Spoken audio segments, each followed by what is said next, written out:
Alright, what's up everyone? Welcome back to the channel. I'm Tokenicer and I'm here to bring you guys in-depth analysis, insights, and news from the digital asset space, along with covering the progressive tokenization of the world. So in today's video, I'm bringing you guys another Terramoon exclusive for my weekly show on there, Tea Time with Token. In this week's episode, we did a little side-by-side comparison between Hedera Hashgraph and Constellation Network. These are two very prominent projects in the space that both use a directed acyclic graph for their networks.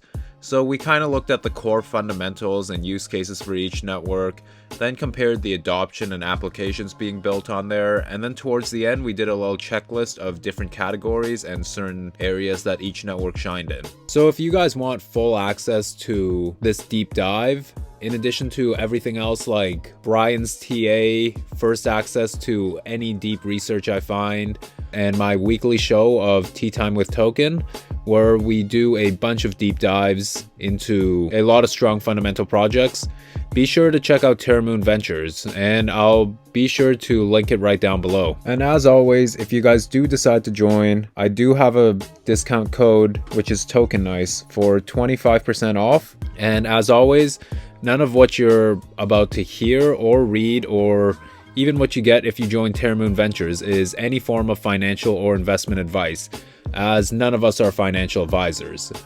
But now that we got that out of the way, let's get right into it.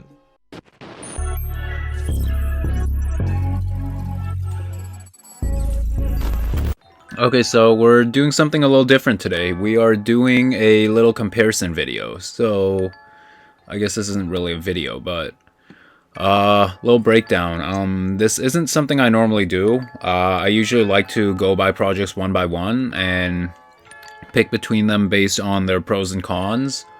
But you know, sometimes when you do get two projects that do seem eerily similar in some aspects, sometimes it is good to weigh your options out and see basically which one might be superior. So of course we've got DAG, Constellation Network. I'm sure most of you guys know DAG to a fairly well extent by now. And then we've got Hedera Hashgraph. We see a lot of FUD between DAG and Hbar on crypto Twitter because these are both directed acyclic graphs that serve kind of a somewhat similar use case. At least on paper it does. We'll go deep into the similarities and differences about both these networks, and I just want to point out that these aren't the only two that get compared. There are other DAGs out there such as IOTA and A0. IOTA has been around for quite a while now, and I mean they're actually pretty big. They landed a partnership with the EU Department of Defense, so we know Constellation is partnered with a US Department of Defense. And yeah, we'll just go into some of the things Hedera has done within their past, and then we'll just give a brief overview into Constellation's ecosystem and some of their developments, because we've talked about DAG a couple times on our Tea Times now, and so yeah, we'll be just covering the gist of Constellation. We'll cover their general partnership use cases with the Department of Defense, in addition to kind of what they're doing over at Space ISAC, and then just some of the applications building on Hypergraph. But let's start off with Hedera Hashgraph, since everyone's pretty used to Constellation by now. So the key difference between Hedera Hashgraph and pretty much any other public blockchain is that they run with a governance council. So pretty much every transaction that goes through has to be validated by their governance council, much like how any transaction on, say, Bitcoin has to be verified by the miners, right? In this case, the only miners per se in this network is the governance council, and these are the guys running nodes on Hedera Hashgraph. We're all familiar with nodes, right? Like, there's nodes that we talk about on DAG, and then there's nodes on even Ethereum and Bitcoin. They pretty much collect all the data on the network and pretty much it works as a stored library and at times validator for transactions on the network. And so with Bitcoin, we know pretty much anyone can come in and start mining. They just gotta have the sufficient computing power. which is actually the hard part, because you're going to need at least 6 figures to actually be competing with all these Bitcoin mining giants out there. But the way Hedera Hashgraph has done it is they've established a governance council. So their goal is to have exactly 39 members in this council. And for the time being, these guys are the only ones validating transactions. They do plan to make this more open sourced and allow the community to run nodes as well, but we'll get into that in just a minute. Let's take a look at who's actually in their governance council. So here you guys can see I've listed very brief descriptions of what each one of these governance members do. So first off, we got Avery Dennison. This is a global materials and manufacturing company, and they're headquartered in California, US. Now, one thing I do want to point out before we carry on with this is that Hedera Hashgraph has tried to make their governance council as decentralized as possible. And I know that sounds really ironic because you guys see these companies and you're like, these are all centralized giants. I mean, you got Google, Fidelity, Huawei. These are all centralized tech giants. So what's decentralized about them at all? Well, if we take each one of these projects and put it on a world map, you guys would see that their governance council spreads across to every continent on the planet besides Antarctica. So in a sense, they're very decentralized. There's not a single point of failure at all within their consensus model. What's centralized about it is the companies in here, but at the same time, no one company has full authority of what goes on in the network. So there's also that point of decentralization. But moving on. There's also Boeing. So Boeing is a huge multinational aerospace and missiles manufacturer. They're based in Virginia, US. There's also Chainlink. I'm sure many of you guys have heard that name before. They are the monopoly on crypto oracles. Oracles in general connect smart contracts with off-chain data. So off-chain data might be things like pricing of a certain security or asset. Chainlink's based in San Francisco, USA. So we've got 3 US members here already. I would say out of every region, the US probably does pop up the most on their governance board, but I think that's just kind of the way our global economy works with the large focus of big companies in the US at the moment.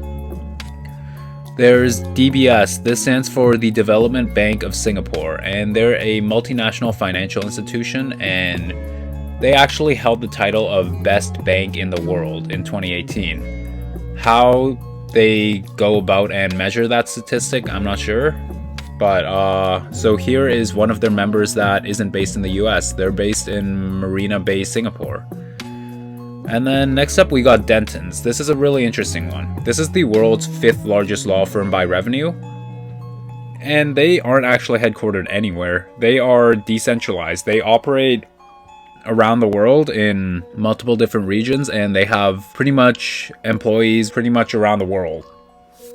So Dentons is pretty interesting because they're an officially decentralized company. You don't hear of that often. Next up, we got Deutsches Telecom. So this is the largest telecommunications provider in all of Europe, and they are in Bonn, Germany. DLA Piper, this is another multinational law firm, and they've got about 4,200 attorneys, and they're based in London, UK. Huawei, I'm sure many of you guys have probably heard that name before. They are a multinational tech and telecommunications giant, and they're focused on manufacturing and distribution. They are based in Shenzhen, China. FPOS, this stands for Electronic Funds Transfer at Point of Sales. If you guys remember last time, we were talking about ISO standards. So ISO stands for the International Organization for Standardization. FPOS being electronic transfers funds at point of sale. So think of paying with a credit card. You're electronically transferring funds. These are points in a banking system from one to another during the point of sales. So that's essentially what FPOS is. There's also Fidelity Information Services. So this is a fintech services company, and they offer a bunch of things for merchants, banking, and capital markets. These guys are based in Florida, US. And then we also got Google. I don't think I really need to add anything on that. Sure, most of us are probably somewhat familiar with who Google is, but they are based in California, US. IBM, another really big tech giant, they're a multinational tech company for largely enterprises, and they're actually ranked number 38 on the Fortune 500s list, and they're from New York, US. The Indian Institute of Technology. This Institute of Technology in India has the fastest supercomputing facility and is quoted to be the best engineering institute in all of India. And so they are based in Chennai, India. LG, this is another multinational electronics company. They operate in 128 different countries, and well, they're headquartered in Seoul, South Korea. London School of Economics. So they do have a couple academias in here, as you guys have noticed, and even an ISO standard. So it's not just limited to big companies, but really just any, I want to say world leader. Not a specific world leader, but more so, I guess, enterprises and consortiums that have kind of established themselves to be a pretty big player in our global economy. And so the London School of Economics also has alumni with 18 Nobel Prizes, and 37 past and present world leaders have graduated from here. And of course, they're based in London, UK. Magazine Luiza, this is one of the largest retail chains in Brazil, and of course they're based in Sao Paulo, Brazil. Nomura, this is a global financial services company. They operate in over 30 countries, and they're based in Tokyo, Japan, and they're a pretty big name there, known as one of the top 5 tech companies based in Japan. Servicenow, this is a software as a service company, and they pretty much build cloud computing systems for enterprises, and they're quoted to have been used by 80% of the top 80% of the top Fortune 500s, and they are based in California, US. Shinhan Bank, this was the first ever bank developed in South Korea, and they're ranked as the number 2 top bank there. So of course they are based in, once again, Seoul, South Korea, much like LG is. Standard Bank, this is Africa's biggest lender by assets, and they have been pretty well known to have been testing a CBDC with Shinhan Bank, which of course we just mentioned. So that's really interesting, right? You got 2 big banks here, 2 very prestigious banks that are both testing CBDCs, that are also both part of the Hedera Governance Council. So I don't think it's far-fetched to think at all that potentially there may be some CBDC development going on within some of the members in the Hedera Council that's kind of gone behind the scenes in regards to the CBDCs at the Bank of International Settlements. Swirlds, this is a software platform for distributed applications, and this actually owns the IP rights to the Hashgraph consensus. These guys are based in Richardson, Texas, and as this is pretty much the parent company of Hedera Hashgraph owning the IP rights to their consensus mechanism, we'll definitely be getting back to this in just a short minute. Tata Communications, this is under ownership of the Department of Telecommunications in India, and this carries about 30% of the world's internet routes, and they're based in Mumbai, India. Ubisoft, this is a huge gaming company, and they were responsible for creating some really popular games out there, like Assassin's Creed, Far Cry, Just Dance, and a lot more. So they're based in Paris, France.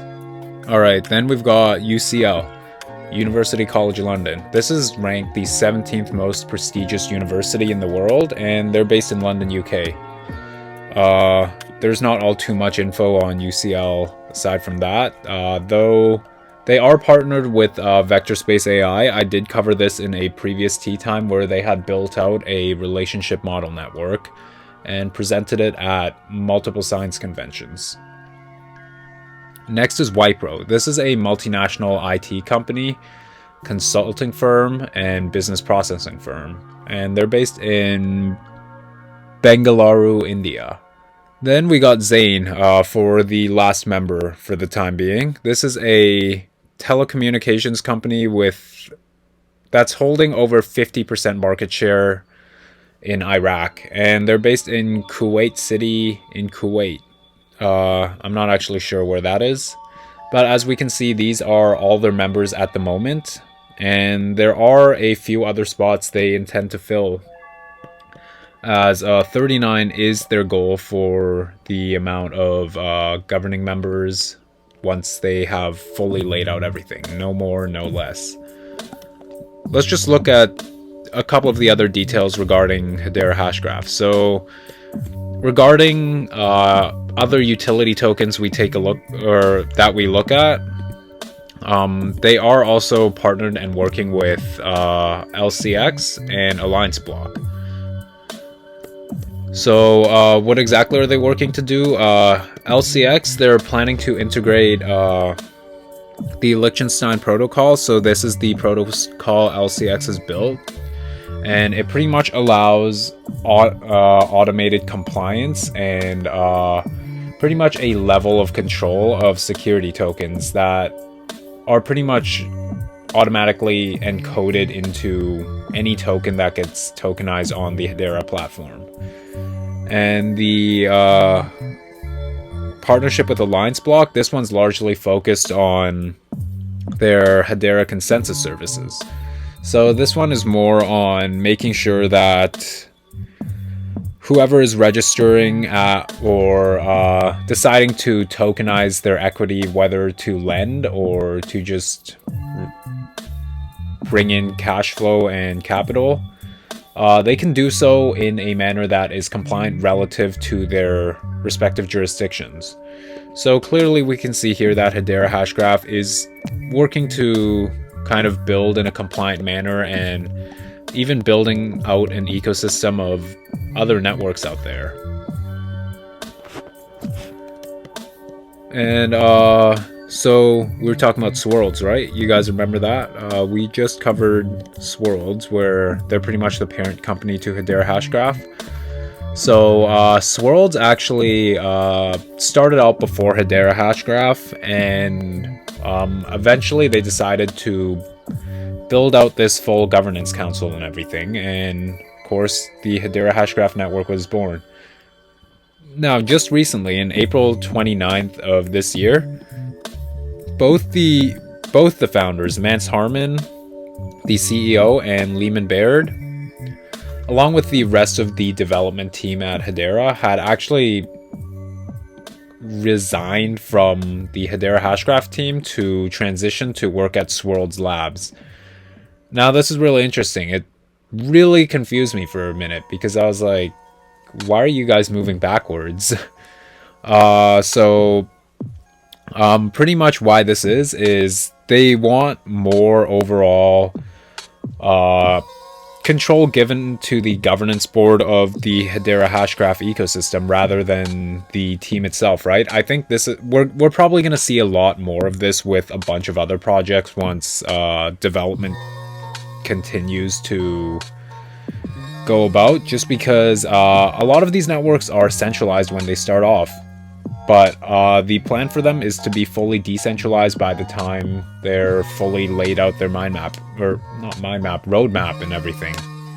So that's likely the extent of why they're doing this. And then working at Swirlds Labs doesn't mean they have no affiliations to Hedera either, right? Because remember, Swirlds is part of their governance board, and on top of this, if we see this, Hedera Governing Council has entered into an agreement to outsource essential services previously performed by Hedera Hashgraph, personnel to Swirlds Labs for the foreseeable future as the council focuses on network governance, industry standards, public policy, and treasury management.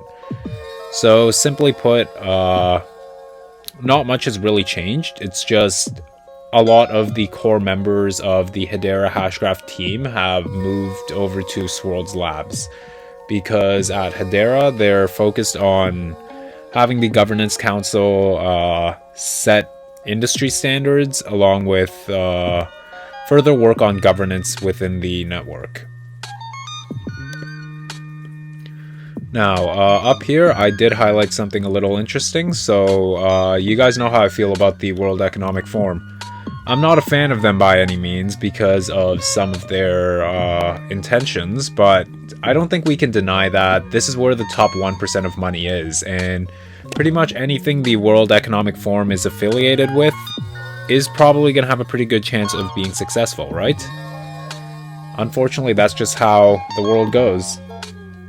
And well, here we see that, much like LCX, Hedera is another one of these few crypto companies that are actually listed on the World Economic Forum's page. So that's pretty interesting, right? If you, any normal DeFi project isn't going to get listed on the World Economic Forum. 99% of layer 1s don't make it on the World Economic Forum page. But yet, Hedera Hashgraph is on there. We also know LCX is up there.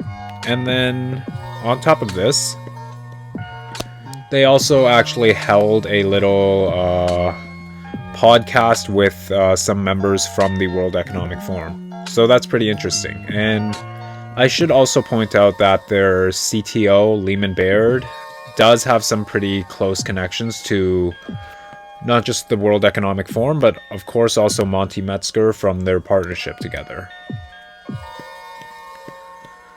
So, let's see. I think I'll leave a lot of the consensus stuff for another day, as it does get a little complicated and bit of a rabbit hole, especially if we try to cover all this at once. So I think for today we'll cover, just a little bit of the consensus, but not quite deep dive into what ABFT is. That, just as a little teaser, stands for Asynchronous Byzantine Fault Tolerance. But let's take a look at the allocations of the Hedera token. So we see this blue holds over 50% of the supply. This is the Hedera treasury. And then we also see that investors hold a little chunk. We hold about 14%. Swirlds, the parent company to Hedera, holds a good 5%. And then there's other investors that hold another 2%. And then the ecosystem reserves holds 1%. So a lot of this is still slowly being distributed, and we can see here this is the kind of distribution schedule. And the one unfortunate thing about Hedera's tokenomics is that there's no vesting on these tokens. So that's kind of why the price has stayed rather consistent for the past little while, because while Hedera Hashgraph is an amazing project that brings a lot of really innovative ideas, for the time being, until 2025, it may or may not make as the best investment, just because there's always going to be that downward sell pressure. But let's talk about the Hbar token itself now. So we just talked about kind of the distribution and allocations of it. Let's talk about what it does. So Hedera Hashgraph. The Hashgraph is a layer 1, right? So much like any layer 1 network, Hbar is going to be used as the kind of token within the network to pay for fees, much like how you do on Ethereum. But aside from this, it also serves as network protection, much like many proof-of-stake networks. Because pretty much how this works is, well, I don't think I need to really go in depth into proof-of-stake for you guys, but essentially, the more value that gets locked into a network, the more secure it is, right? The more value you need to attack that network. So pretty much how this works is, we mentioned their governance council. So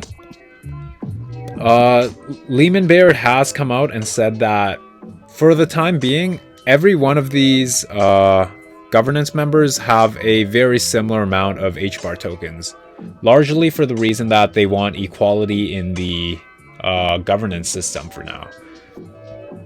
So these are all big, essentially centralized giants, right? So if they do take the governance board seriously, well, let's say maybe one day in the future they do decide to add a much larger stake into their end of the node to not just have more voting rights, but to create a more secure network within Hedera Hashgraph, because as we said, the more value that's locked in there, the harder it is to attack that said network.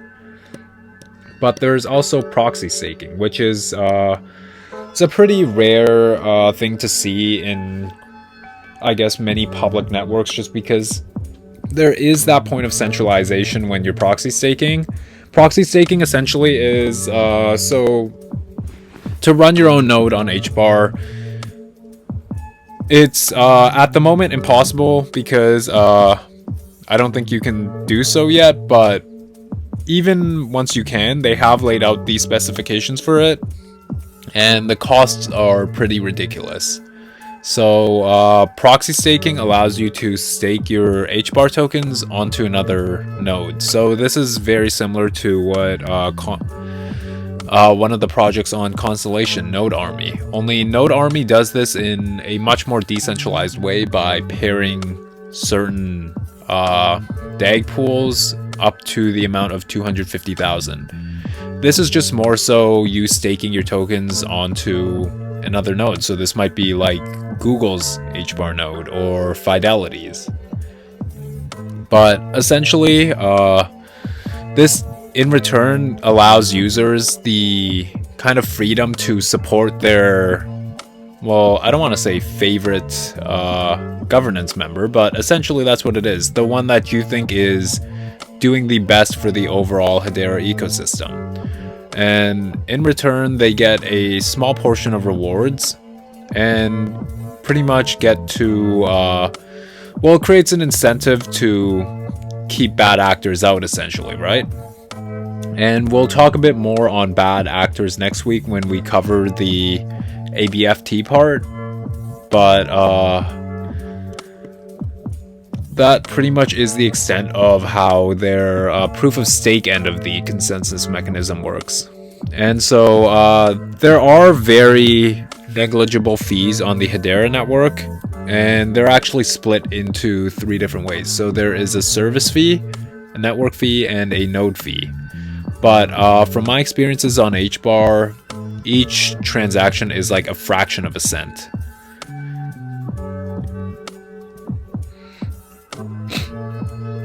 Now, when we go to the Hbar transaction explorer, we see some pretty interesting things. So here, we see these aren't normal crypto transfers per se. We see a lot of this HCS submit message. So HCS stands for one of their services, Hedera Consensus Services. And let's actually talk about their 4 primary services while we're on this topic. So there's the Hedera Token Services. This allows pretty much anyone to mint and manage fungible or non-fungible tokens on Hedera Hashgraph. So this is the one LCX has partnered with to integrate the Liechtenstein protocol for. And simply put, it allows you to tokenize anything on Hedera Hashgraph, whether you want to back it or not. Hedera Consensus Service. This is pretty much something that allows you to record immutable, verifiable, and event logs for pretty much any application on any blockchain. So in other words, you can run Hedera's consensus service on Ethereum, and that's actually what's being done by Alliance Block. Smart contract service, pretty much what it sounds like. Deploy smart contracts. And they offer this in multiple popular languages, such as Solidity and Viper. And their smart contracts are actually EVM compatible, which is really big because Ethereum still is the biggest public network out there, right? So having that connection to the Ethereum ecosystem is definitely huge. And then last, I don't want to say last but not least, because this is definitely their least prominent service and least talked about one, that being their file services. This pretty much just lets you store smart contract bytecode, address book credentials, and other sorts of data that you might want to keep on the Hedera network. I guess the idea of storing data on Hedera is a pretty interesting idea because as we know, data doesn't actually get stored on the hypergraph. That's where Kinemy comes in. But you can actually store service on the hashgraph.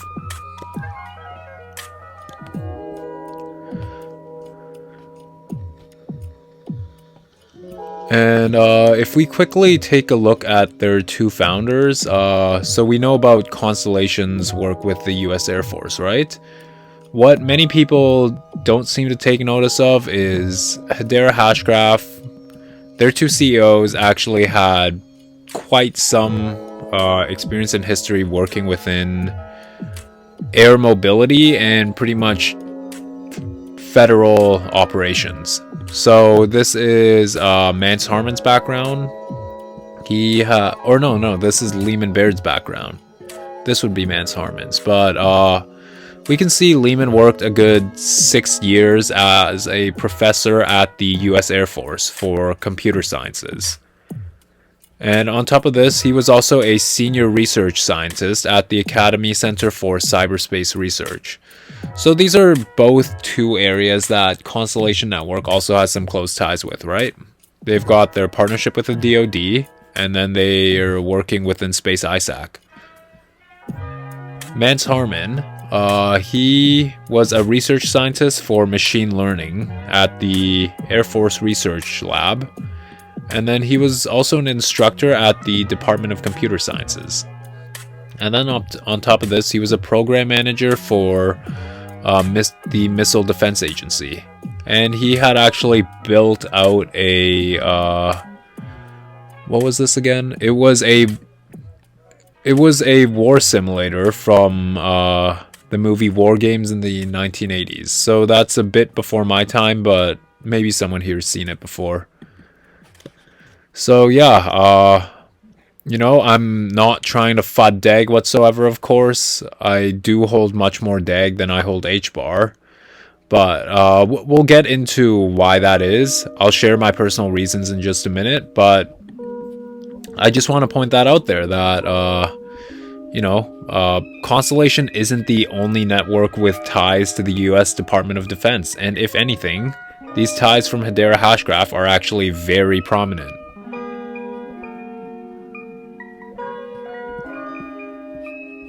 And this little guy here is I think they're called Hbar punks. They're pretty much the main form of NFTs on Hedera Hashgraph at the moment. Of course, they were inspired by Ethereum's CryptoPunks.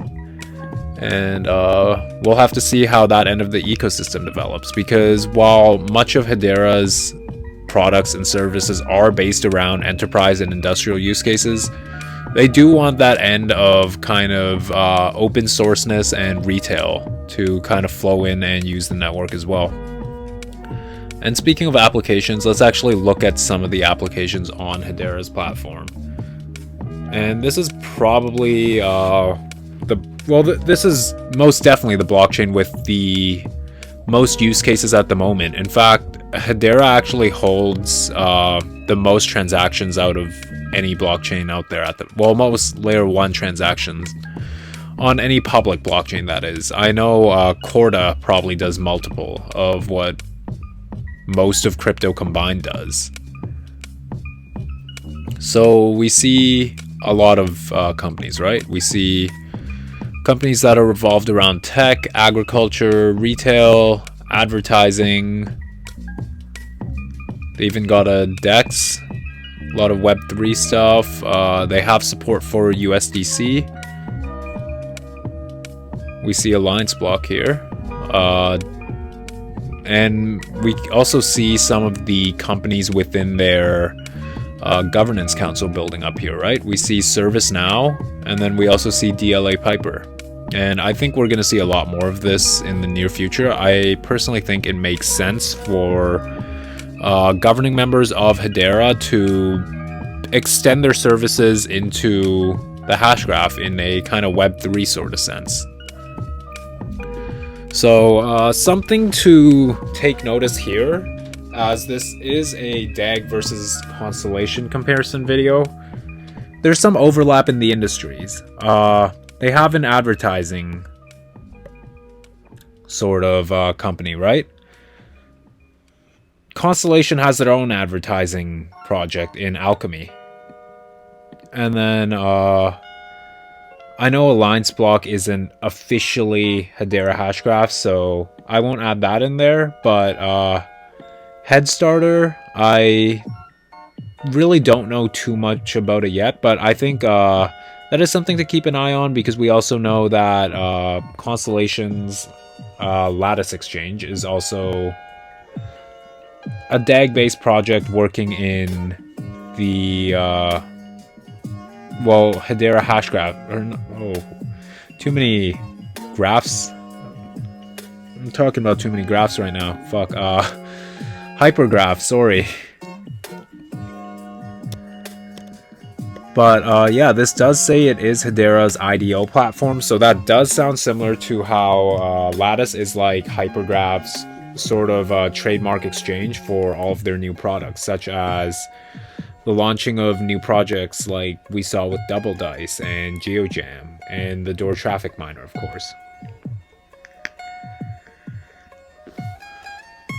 And then, of course, they've also got their own NFT marketplace, and they also have an influencer monetization application. Now, Constellation also has one, right? GeoJam and Token Events. So there's kind of more overlap there. And I'm not going to go and say which one I like better or whatever. That's up for you guys to decide. I'm just here to say that Constellation or Hedera Hashgraph isn't the only one doing this. There's other projects that are looking to build a very, very similar thing, and there's a lot of overlaps between them. That might mean room for competition down the line, or who knows, that might mean room for collaborations. I guess we'll have to see. And then they also have Safe Health Systems. This is heavily revolved around healthcare data. Chopra Foundation, another wellness and healthcare kind of company. Constellation also has a healthcare company, right? That'd be Genico, and pretty much all of the other ones we were listing before. You know, just kind of food for thought out there. There's other networks out there that are building very similar things, and I don't imagine this is going to be the full extent of it. I think there's going to be other networks that we don't even know of yet that might come in and start building very similar use cases on their own directed acyclic graphs.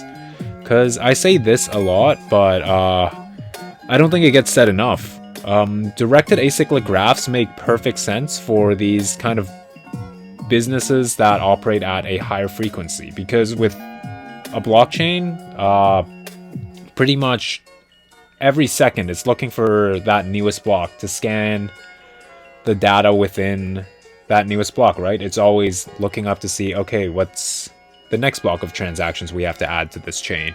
Whereas with a DAG, pretty much it's only reliant on the amount of data coming into the network. So say there's 10,000 transactions that come in. Well, it just has to bounce between every node till it reaches finality, versus a blockchain where if 10,000 comes in, maybe that one block can't fit all the transactions. So then it has to go into the next block.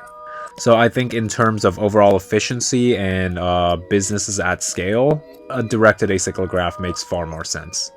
So, as I said, we're just going to briefly go over Constellation just because we've covered it multiple times. But let's start off with here. So, this is kind of Constellation's work with mobility and data infrastructure. So they have joined Space ISAC, which is Space Information Search and I believe Communications. Could be wrong on that, but pretty much they've been in multiple webinars. So they were in the Space Resilience for Automakers, and then they were at a roundtable that saw members from Space ISAC, Lockheed Martin, and 14Biz Supply Chain. And this Space Resilience for Automakers isn't their only collaborations within the kind of automotive industry. They've also co-authored a paper with Moby on why business-to-business data exchange fail, and also a connected mobility data marketplace. So let's just start off with this one. So this is on CMMC. CMMC stands for Cybersecurity Maturity Model Certification. And pretty much this is a really easy to use free tool that allows organizations to voluntarily measure the maturity and level of their cybersecurity systems. And if we look here, remember this webinar was a Space ISAC focused one, with a couple members from there. So there's Booz Allen, Kratos, and Constellation. But if we go here, CMMC 2.0, who's working on this? The Office of Secretary of Defense. And what's that under? The Department of Defense. The same Department of Defense that Constellation Network is working with.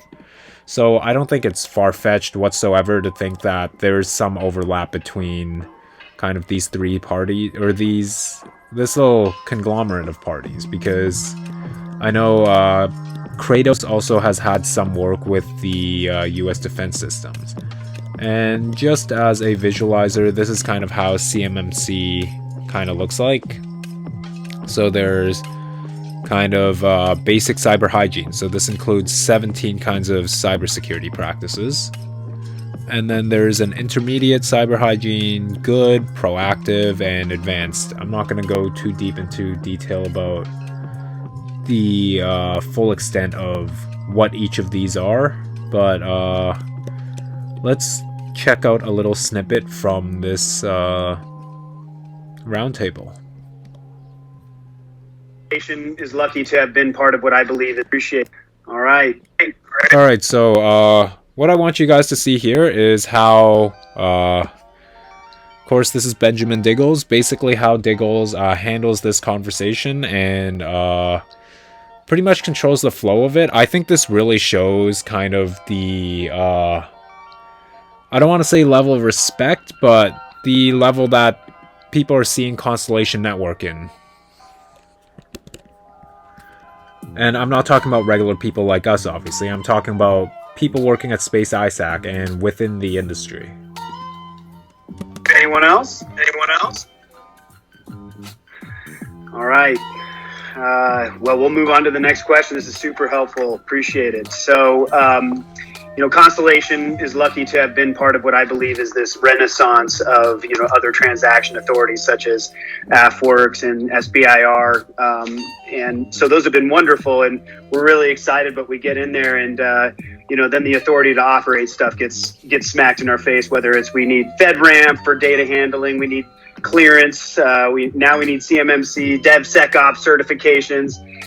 So it's funny because the government wants to make it easy for these small businesses to work with them, but then that stuff becomes really daunting and somewhat overbearing. And to that point, it's expensive. FedRAMP's expensive, clearance levels are expensive, so forth.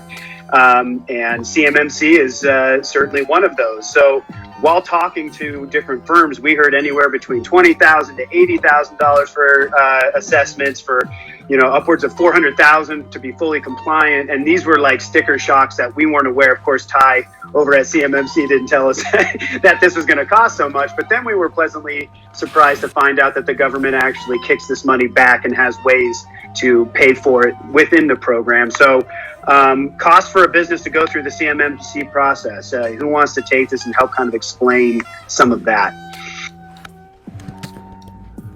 So yeah, that was just a little highlight of Ben's contributions to this webinar.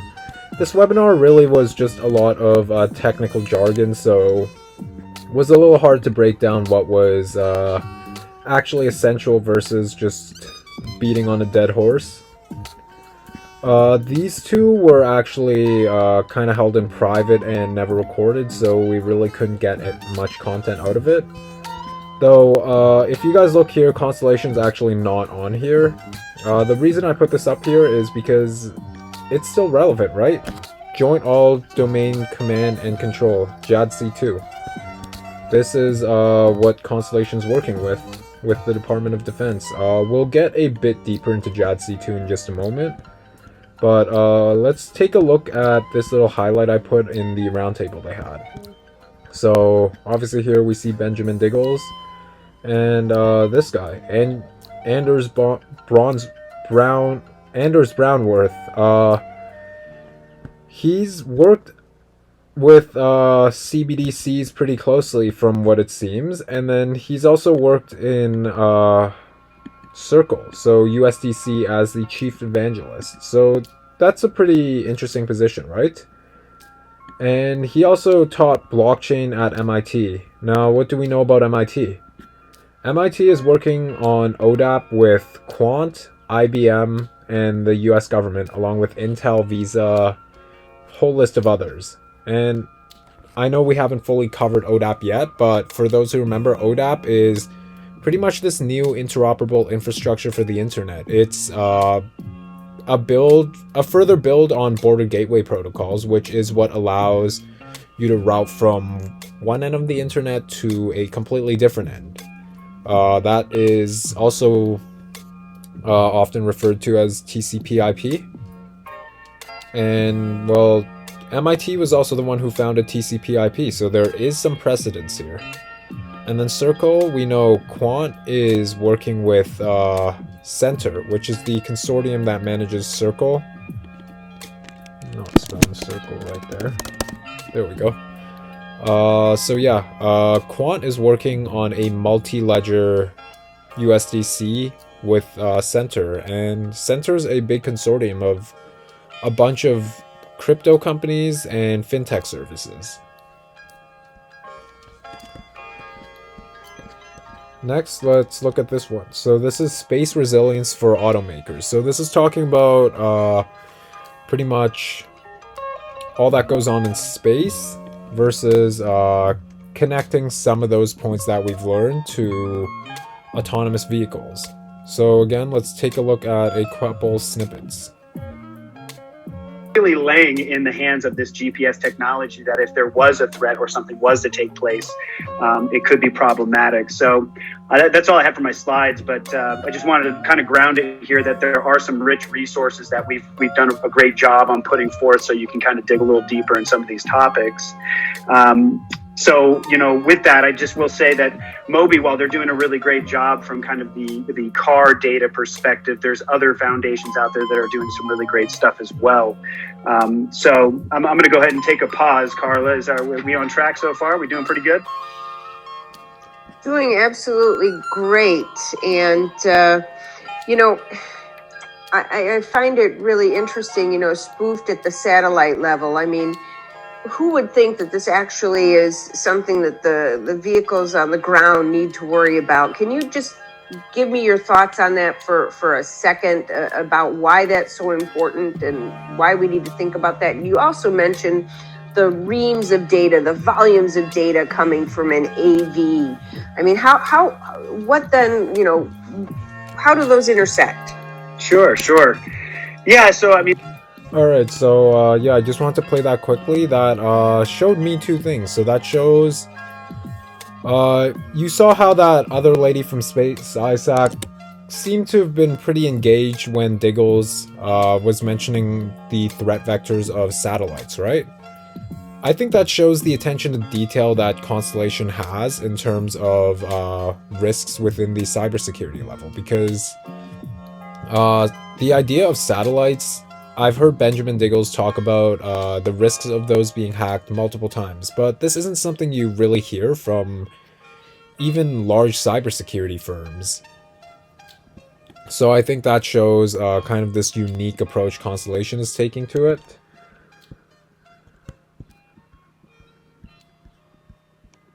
And then, as we were mentioning, Hedera Hashgraph had their own sort of applications on their network that really had a lot of overlap to that on Constellations. So an NFT project, obviously Constellations got Enter the Void. That is founded by Mr. Digital Dive. And of course we got this sick Void Pass that is going to be distributed to 555 of those users. They've got advertising in Alchemy. Again, we pointed out Hbar also has an advertising-focused application. Trading, I mean, just about any layer 1 has trading, so I don't think that's too much of a worry. Healthcare. Now, this is a pretty specific niche that not many crypto projects have built around yet. There are some industrial blockchain use cases from the likes of Hyperledger that have tried to integrate healthcare within their operations. I don't know exactly how well that's gone. I also know Oracle has done some work with their blockchain program. But in terms of public networks, as far as I know, Genico and Safe Health Systems are one of the few doing so. Greenheart CBD is on agriculture. Hedera also has an agriculture-focused application, though Greenheart CBDC... Oh my god. Been saying CBDC too much, adding an extra C at the end. Greenheart CBD. This is an agriculture company, but their focus is on providing CBD resources for farmers around the world to grow and add just another source of revenue and income to their operations. GeoJam, of course, this was a really big one that has really kind of been the spotlight for the DAG ecosystem for a little bit now, and they did have that space with Mariah Carey yesterday. So that's really cool to see. I mean, Mariah Carey backing a Constellation-based project. Now, as we're mentioning, Hedera Hashgraph does also have their own kind of creator economy thing with Galaxy. Some of you may not have heard of Galaxy before, but they actually are pretty big. So, Galaxy is founded by an NBA guard, Spencer Dinwiddie. So, it also has some level of, I guess, community backing to it from a celebrity.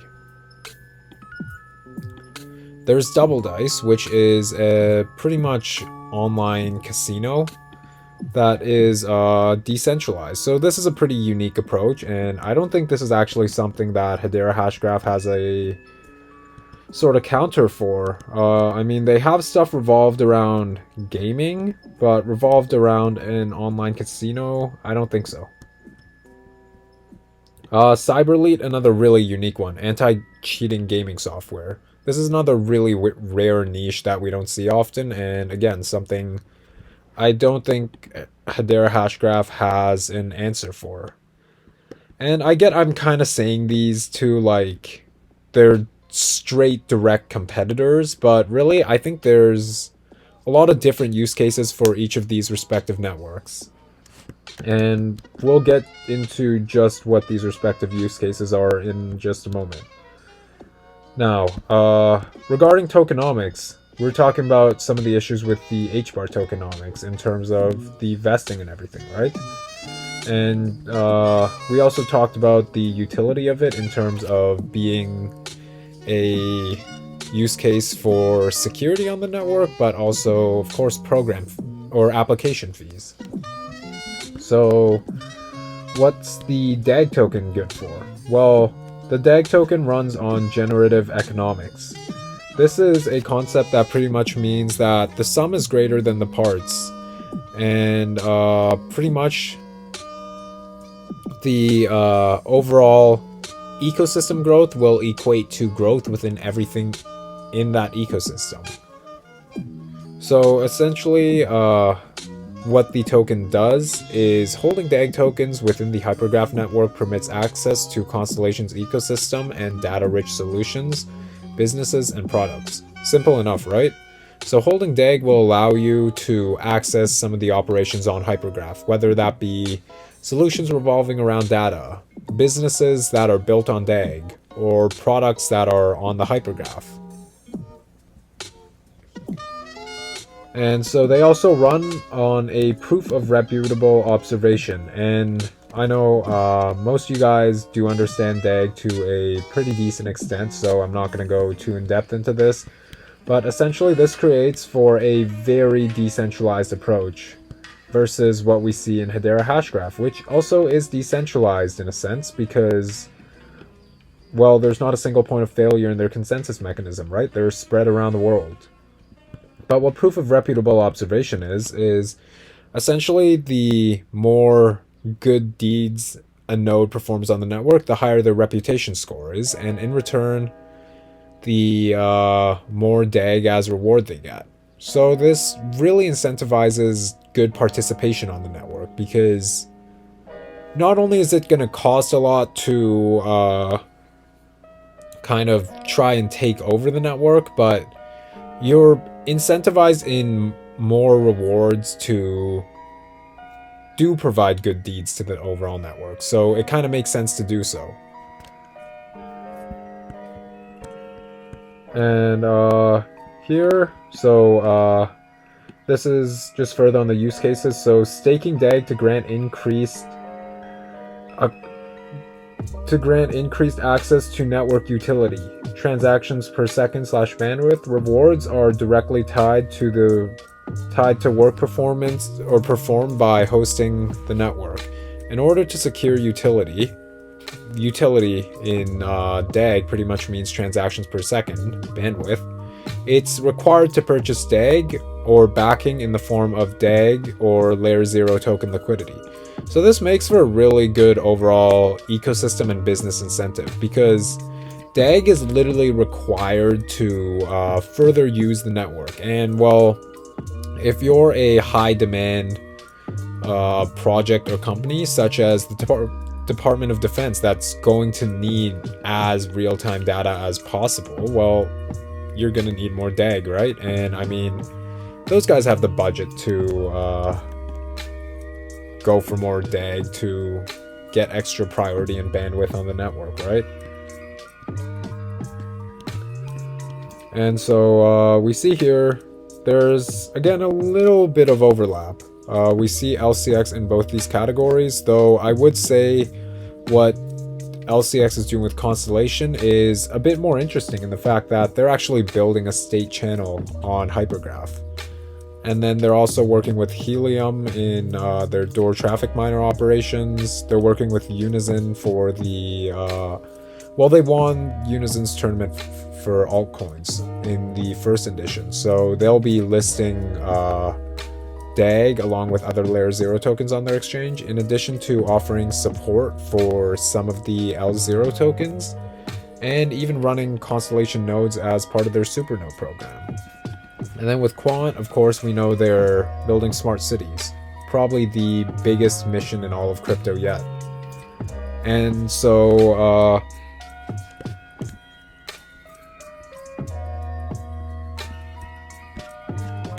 before we do wrap most of this up, or at least the first part of this, because this will probably be a 2 to 3 week series on a little comparison and contrast between the two.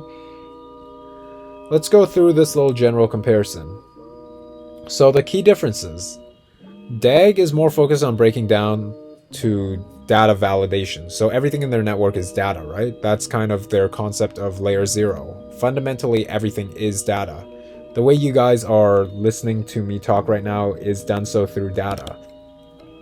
And Hbar is more focused towards creating a trusted validation party in their consensus or their governance. So they really go towards the narrative of building on the internet of trust. And so let's compare use cases now. So DAG would make more sense as a high-frequency microprocessing business.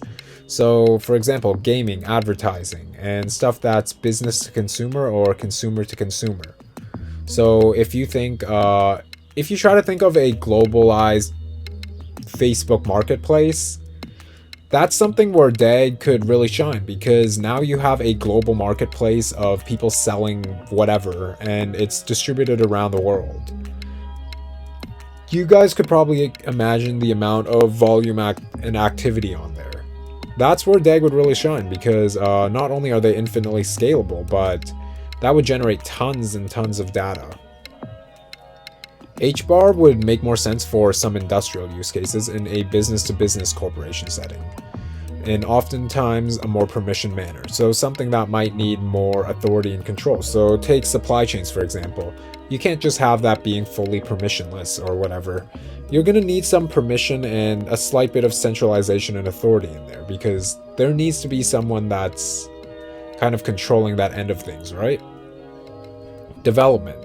So currently, Hbar probably wins when it comes to development and application side of things by a bit, as they've had multiple governing members along with other kind of community projects decide to extend their businesses onto the Hashgraph.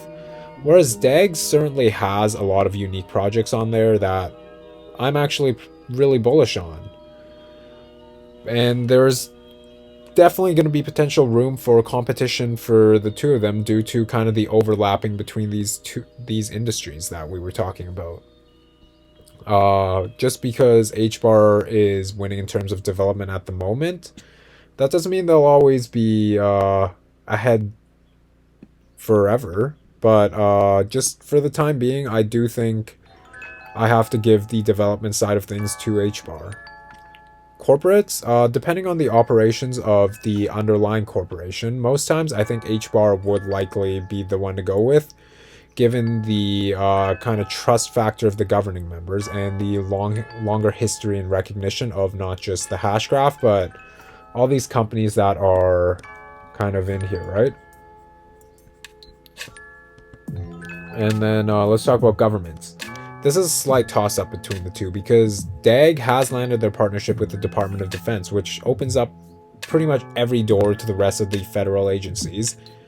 And it potentially has some ties with Quant to the Department of Homeland Security, which I actually forgot to cover, but let's see, where is it? There it is. So you guys can check this video out in your own time. I'll link it in the chat, but essentially this is a short little conversation that Benjamin Jorgensen had with do you want to Doug do a brief McGowan. introduction? And this Sure. guy is the office head for the National Science Foundation, and he's also had some experiences working at the Department of Homeland Security and DARPA, along with the National Security Agency. We'll get deeper into what each of these respective agencies do next week, but simply put, these are all Department of Defense focused agencies. We also talked about Mance and Lehman both having some very high level experience in the US Air Force, with likely some really relevant connections that they've built there. So Hbar potentially collaborating with the government should also not be ruled out. Now let's talk about the retail side of things. Hbar is heavily dominated by the same corporate giants our legacy world is currently dominated by. So the only sensible option to have a true freely decentralized and a fully equal network would be the hypergraph. A large majority of business to consumer and consumer to consumer products and services are probably going to be built out on the hypergraph rather than the hashgraph, just based on the fact that there's kind of that true decentralization on hypergraph. And I know hashgraph is decentralized theoretically, but there is that layer of kind of just kind of a hierarchy essentially. Now let's talk about in terms of investments. And of course, I don't even have to say this, but none of this is financial advice. Hbar has some pretty poor tokenomics for the time being due to the vesting schedule and token unlocks from the treasury to the governance board. And additionally, aside from proxy staking on Hbar, the requirement to run a node just really isn't worth it unless you really got money to play with. I mean, to even set up a node is probably going to set you back about $4,000, and that's not even accounting for the Hbar you need to stake on that node. Whereas the DAG token inflation is done through token staking and pools. This is a lot more controlled and sustained inflation cycle than if one member from Hbar suddenly decides to just sell a large majority of their tokens. Let's talk about incentives real quick. So Hbar users are incentivized to proxy stake onto network nodes that they believe are well-acting members. Additionally, to hack the hash graph, it requires a ton of capital and computation power. So users are kind of more inclined to just behave accordingly so. DAG's proof of reputable observation, though, creates an incentive to behave on the network for larger portions of rewards. So the more consistently you behave well, the more DAG you get. And additionally, the opening of state channels will create further participation and cooperation incentives. So, along with their node army, there's going to be things like staking onto state channels. So this is going to kind of create incentives for everyone in the DAG ecosystem to participate and support the network. So what's the verdict? So they're both great projects, obviously, with amazing use cases for their respective protocols. I think Hbar will be more focused on innovating our current legacy industrial use cases like supply chains, healthcare workflow, streamlining corporation operations, etc.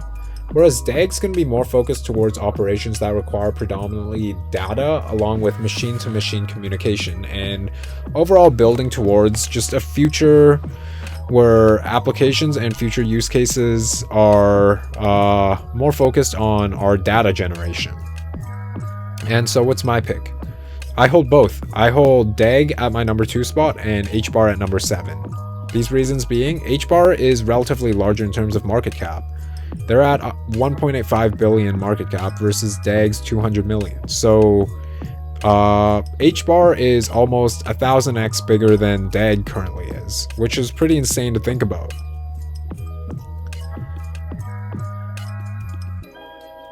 Number 2 reason, data is the future. We generate exponentially more and more data. In the last 2 years, we've generated 90% of all our aggregate data ever. If you went back 5 years and said the same thing, you would have been correct. If you go forward 5 years and say the same thing, you would also be correct. So the overall tokenomics for DAG just also really outshine Hbar in terms of not just kind of the allocations in terms of the vesting schedule, but also use cases, because there's pretty much going to be a use for every single DAG token in the ecosystem. Number 4, if the value of DAG is tied to the data and state channel performance, having the Department of Defense as a state channel is a pretty good indicator. Remember, the US Transcom is the largest data generator in the world, generating 1,820 terabytes of data every single minute. And number 5, the overall inclusion into DAG ecosystem is far lower barrier than that of Hbar's. If you want to run a DAG node one day, well, it may be difficult getting the 250k DAG, but at least you don't got to worry about paying for essentially a supercomputer. And now, finally, to really just wrap the rest up, I made a little comparison here. So, scalability, we got to give to DAG. Use cases, for now, we got to give to Hbar. Activity, also Hbar, they currently have the most transactions out of any layer 1 at the moment. Token, we'd have to give to DAG. Decentralization, of course that goes to DAG. Adoption, Hbar. Connections, I don't know what really happened here, but Hbar does win the connection department, as their governance council probably indirectly connects to anything you could think of. As you can see here, development, we kind of ticked off both of them because they're both still kind of developing their applications and network out, and both really tirelessly doing so. Like, I know both these projects have been working pretty tirelessly regardless of bull or bear market. Evil, Hbar probably wins the evil end of things, as evil corporations dominate them. Neutral, Constellation's pretty neutral, I'd say. I know there's the libertarian side of blockchain and crypto in terms of your things like Ethereum and, I don't know, your Uniswap, Zcash, all those kind of things. That's kind of the free goodwill libertarian side. Then there's this neutral kind of middle ground where I think DAG really fits into. And then Hbar, of course, fits in the evil side. Now, to wrap it up, let's give it a quick 10-year outlook. So I see DAG playing an essential role within data and cybersecurity, and having them built not only an official layer 0 standard, but also an official standard for data transmission, encryption, and validation, especially at the federal level. And we'll also hopefully see a large part of JADC2 connecting through Hypergraph, as Hypergraph allows legacy IT infrastructure to communicate with each other, right? And I also think more high-frequency microprocessing data-focused enterprises are going to be building their applications on Hypergraph, both at the retail and corporate level. Hbar, I'd imagine, would be a household name by then, and it'd probably be referred to in much of e-commerce and online businesses. And I'd imagine their governing board is probably completely filled out of all 39 members within the next decade, with the large majority of them actually building out and expanding their businesses onto the Hashgraph. And a governmental partnership for Hbar, while I did mention they had close works with the US Air Force from their team, it might also be a little harder than you would imagine, because there's kind of a controversy from the governing council, because there's members from China, but then there's also members from America, which we know are kind of two opposing countries at the moment.